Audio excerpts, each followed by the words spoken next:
Hola a todos, ¿qué tal? ¿Cómo están? Este fin de semana se celebran en toda Europa las llamadas Jornadas del Patrimonio, en las que se abren al público monumentos históricos habitualmente inaccesibles. Lo que no sabía es que en muchas ciudades francesas se celebran también las Jornadas del Matrimonio. Han oído bien, matrimonio y no patrimonio, lanzadas en Francia en 2015 por una asociación feminista de la región parisina. En estas jornadas se va a presentar una performance de nuestra invitada de hoy, la artista venezolana Isabel Júdez.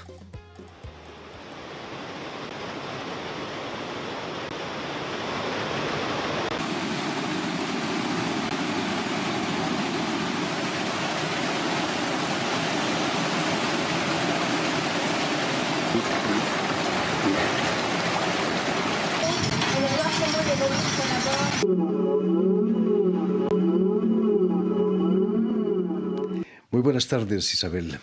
Muy buenas tardes, Jordi. Bienvenida a Radio Muchísimas Francia gracias. Si todo el mundo conoce en Francia las Jornadas del Patrimonio, pocos, yo incluido, no conocen las Jornadas del Matrimonio. Es decir, el patrimonio femenino, ¿no? ¿Tú las conocías? Sí. Soy arquitecta, entonces estaba bastante ligada al patrimonio, pero también soy artista y estoy ligada al matrimonio y a la creación cultural en femenino. Y propuse el proyecto a la asociación HF Plus en Normandía y fue seleccionado por el Museo de la Corderie Valois para participar en las Jornadas del Matrimonio. Es un festival que se lleva a cabo al mismo tiempo en paralelo y que busca la construcción de una herencia cultural común de hombres y mujeres. ¿Qué tiene de especial esa fábrica textil que es una cordería? Sí, es una antigua fábrica de cuerdas del siglo XIX. Es un lugar obrero de mujeres, porque trabajaban solo mujeres entre 25 y en su máxima capacidad 40 mujeres, y solo había un hombre que era el técnico. Entonces, en el proyecto me inspiro de este patrimonio, o sea, justamente busco integrar este patrimonio arquitectónico que a la vez tiene un matrimonio, porque es un trabajo de mujeres. Y justo en la actualidad imagino que se fabrican todavía cuerdas. Sí, bueno, es un museo, realmente ya no tiene una explotación comercial, sin embargo se pueden comprar las cuerdas del museo para realizaciones artísticas o creaciones en general. Permíteme, Isabel, que recuerde a nuestros oyentes que has nacido en Ciudad Guayana, ahí en Venezuela, en 1992, año muy simbólico, ¿no? Fue el quinto centenario de la llegada de Colón a América, ¿no? Okay. ¿Te ha marcado de alguna manera eso? No, eras muy la pequeña. Llegada de Colón a América. No. Bueno, ¿cómo decir? Nací en Venezuela, definitivamente mis orígenes venezolanos sí han marcado mi vida. Ha sido, ¿cómo decir? Una vida complicada por lo que hemos tenido que vivir con las tensiones políticas. Sí, bueno, cuando era muy joven, el gobierno totalitario, tomó el control y bueno, fue un aumento progresivo de pérdida de derechos que no ha parado todavía. Que no ha parado y realmente se refleja mucho en mi trabajo y justamente en mi compromiso feminista. Me parece que es mi manera de canalizar estas emociones de opresión que tuve que vivir en mi infancia y en mi adolescencia creciendo en Venezuela. Y hoy en día es a través del arte y en compromisos de proyectos sociales e inclusivos como este que puedo canalizar y vivir mejor conmigo misma. Lo hago por mí, lo hago por los otros, pero realmente creo que viene de mis orígenes venezolanos realmente. Isabel Júdez, vas a realizar estudios de arquitectura en Caracas, en la universidad, y vas también al final a realizar un intercambio con la Escuela de Arquitectura de París. ¿Fue en Francia donde cambia tu rumbo vital, donde empiezas a orientarte hacia el arte plástico? Bueno, realmente fue en Panamá, pero bueno, vamos al orden cronológico. Estudié arquitectura en la Ciudad Universitaria de Caracas. Es una universidad que es patrimonio UNESCO por la integración de las artes en la arquitectura moderna. Las personas que lo conocen podrán saber que tiene un patrimonio artístico muy importante. Los artistas de todo el mundo tienen obras en ese lugar. Muy inspirador, definitivamente. Al estar allí quise ser artista, y tenía intercambios con varias ciudades en el mundo, entre ellas París, y yo trabajé, me esforcé muchísimo para venir en intercambio a París. Habían 2 universidades, yo escogí Paris-Val de Seine. Eso me permitió una primera experiencia académica acá, entender cómo es la dinámica cultural de la ciudad, y definitivamente me dieron ganas de regresar para trabajar y establecerme acá.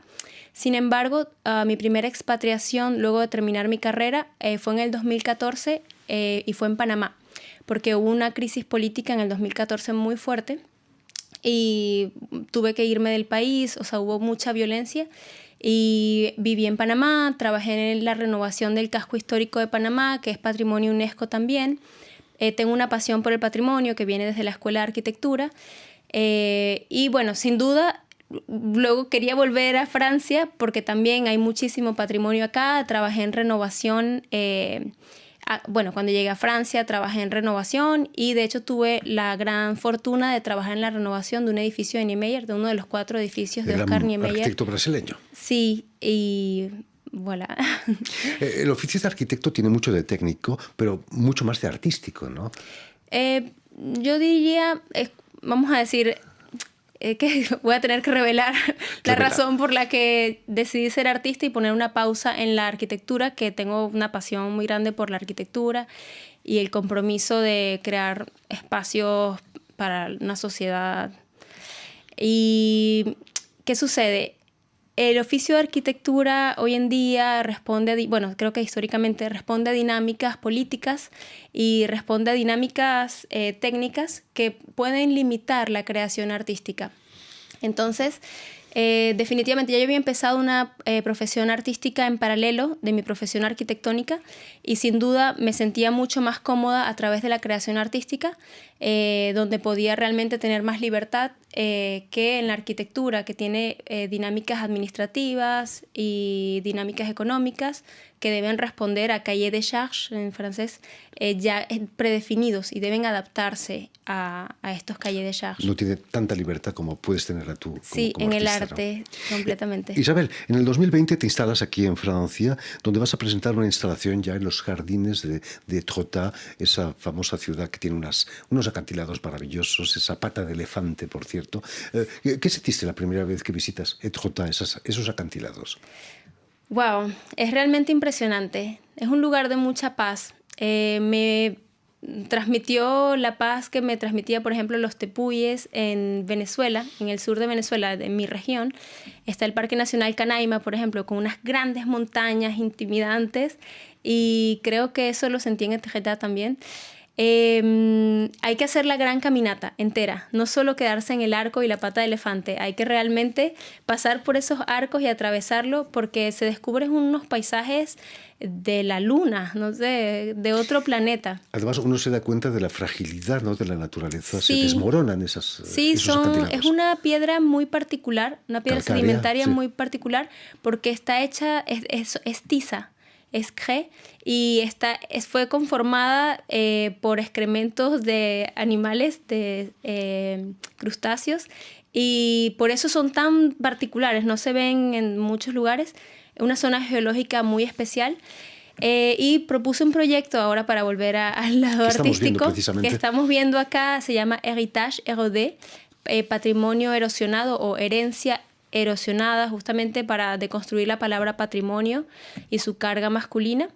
Y bueno, realmente yo llegué a Normandía, por así decirlo, cuando empecé a trabajar en el proyecto de Niemeyer. Estuve haciendo una investigación histórica de los proyectos de Niemeyer en Francia, y en Le Havre hay un edificio de Niemeyer que se llama El Volcán, que es una sede nacional. Un teatro nacional. Y también ese edificio de Niemeyer coexiste con la arquitectura de Perret, que también es arquitectura moderna y que es patrimonio UNESCO, es el Quartier UNESCO de Le Havre. Y realmente, bueno, ya empecé a interesarme por la historia de Normandía y esta mineralidad en el paisaje urbano y natural.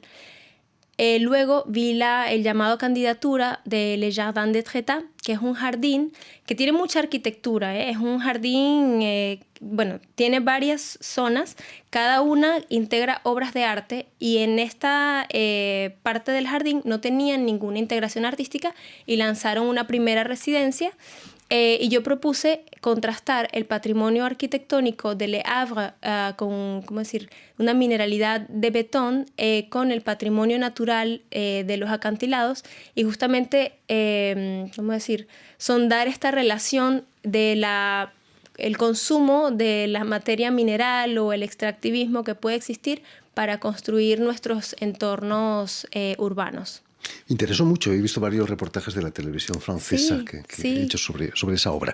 No lejos de allí, Isabel, se encuentra la localidad de Bayeux, donde podemos ver la famosa tapicería o tapiz de Bayeux, bordado en el siglo XI, nada más y nada menos, del que se dice que fue el primer cómic de la historia, ¿no? Sí. Imagino que has visitado más de una vez la tapicería. Sí, de Bayeux. fui, bueno, investigando sobre los tapices de Europa. Yo me inspiro mucho en la historia, o sea, me gusta volver al pasado para encontrar claves para crear un futuro o un presente más inclusivo, revisar la memoria, entender cómo llegamos acá para poder crear una nueva memoria más inclusiva.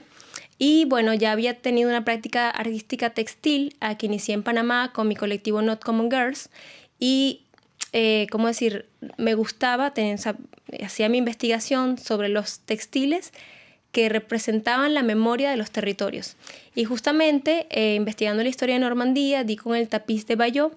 Sí es cierto que, bueno, su importancia artística mucho la dan como que fue el primer cómic de la historia, pero realmente a mí me interesaba porque era un textil que mostraba la dominación de un territorio a través de la violencia, a través de un acto de violencia. Quizás es por el momento que estamos atravesando en el mundo con varias guerras al mismo tiempo, que me sentí motivada a crear un proyecto de performance textil que incentivara la interconectividad y la inclusividad y el feminismo, justamente contestando a esta violencia que se representó hace 1000 años para construir y consolidar un territorio, la memoria de un territorio. Precisamente la performance que vas a realizar este sábado por la tarde, por cierto, se llama Pli Commun, pliegue común, que la escribes con commun.e, que en francés puede ser masculino y femenino, ¿no? Sí. Es un manifiesto de inclusión. Sí, tu performance. Realmente el título está inspirado en un texto de Annie Albers que se llama The Pliable Plane. Annie Albers fue una gran artista textil de la Bauhaus. Es una mujer que estuvo en un entorno arquitectónico, pero realmente hizo un gran aporte a la cultura desde el arte textil. Ella y Joseph Albers, su esposo, construyeron arquitecturas, digamos, a partir de esta exploración geométrica en el arte textil. Y en su texto de Pliable Plane, ella habla de la fuerza que puede tener el textil, como la arquitectura, para crear una memoria de los territorios o la memoria de las ciudades. Y se me ocurrió llamarlo Pli Commun porque además, bueno, desde el colectivo que se llamaba Not Common Girls, realmente tengo un interés por, los hábitats de comunas o de comunidades y pensar cómo podemos vivir de una manera donde haya una interconectividad real, empezar a salir del individualismo, y es este pliegue común que puede ser de hombres y mujeres, de hombres y mujeres al mismo tiempo. Difícil de alcanzar, ¿no? Sí, pero cada día somos más trabajando por la misma meta. Muy pronto no rendiremos homenaje, a ti te rendiremos femininaje. Oh, no lo había pensado. Hombre, homenaje, viene de y feminaje, quizás. Sí, realmente me identifico con un feminismo que busca la igualdad. No me parece que el feminismo busque una nueva figura que reemplace la figura del hombre. Creo que habría que revisitar todo el lenguaje para crear un lenguaje común que no ponga a uno de los géneros por encima del otro. En fin, tapiz y tapicería es masculino y femenina, ¿no? Sí, cierto.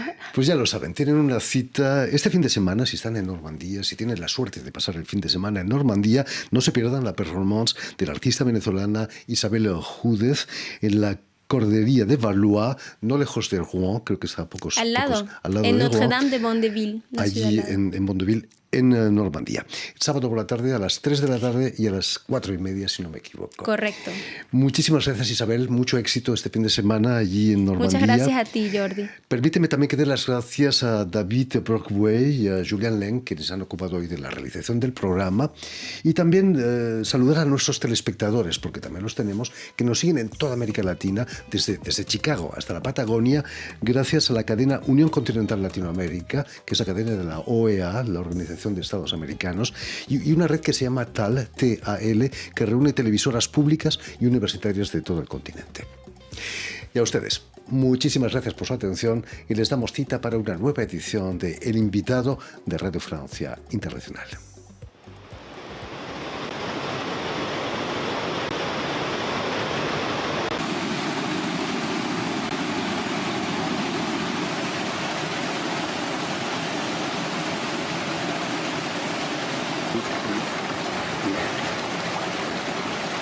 El lenguaje muy evolucionador.